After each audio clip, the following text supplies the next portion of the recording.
Pengadilan Tindak Pidana Korupsi kembali menggelar sidang kasus dugaan korupsi proyek pengadaan KTP elektronik Senin pagi.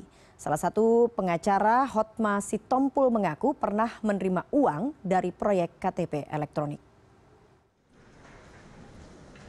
Keenam saksi yang dihadirkan dalam persidangan ke-14 ini diantaranya dua pejabat Direktorat Jenderal Kependudukan dan Catatan Sipil Kementerian Dalam Negeri, Heru Basuki dan Lydia Ismu Martiati. Dua mantan pejabat Badan Pengawas Keuangan dan Pembangunan Mahmud Toha Siregar dan Iman Bastari, mantan staf Ditjen Anggaran Kementerian Keuangan Asni Warti dan kuasa hukum Kemendagri Hotma Sitompul. Dalam persidangan, Hotma Sitompul mengaku pernah menerima fee lawyer atau pembayaran jasa advokat dari terdakwa Irman dan Sugiharto dalam bentuk dolar Amerika dan rupiah. Pak Hotma membenarkan dia menerima uang dalam dua metode. Pertama 400.000 US dollars itu melalui lawyernya dia di kantor situ Mario. Kemudian yang kedua dalam bentuk 150 juta rupiah. Jadi ada dua. Nah, yang dia kembalikan ini adalah yang 400.000 US dollars. Karena kemudian menurut keterangan Pak Hotma tadi berdasarkan hasil penyidikan ternyata uang ini adalah uang yang diterima oleh Sugiharto dari rekanan yang kemudian dibayarkan kepada Hotma.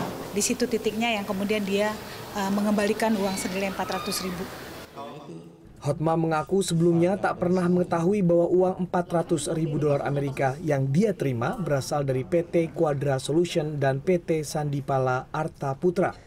Perusahaan ini pemenang tender yang tergabung dalam konsorsium PNRI. Masing-masing memberikan 200.000 dolar Amerika melalui terdakwa Sugiharto. Belum ada waktu kami terjun itu kan masih cuman adanya orang keberatan. Tapi sudah ada gambaran ini kasusnya seperti apa? Belum, Bu. Waktu kami datang belum ada apa-apa. Belum terjadi apa-apa. Jadi ini saudara bilang begini setelah berapa lama proses? Kemudian berkembang ada panggilan polisi, ya kita tentukan lagi. Dan ini yang 400 itu sebenarnya dari mana sebenarnya? Kok saudara akhirnya mengembalikan itu?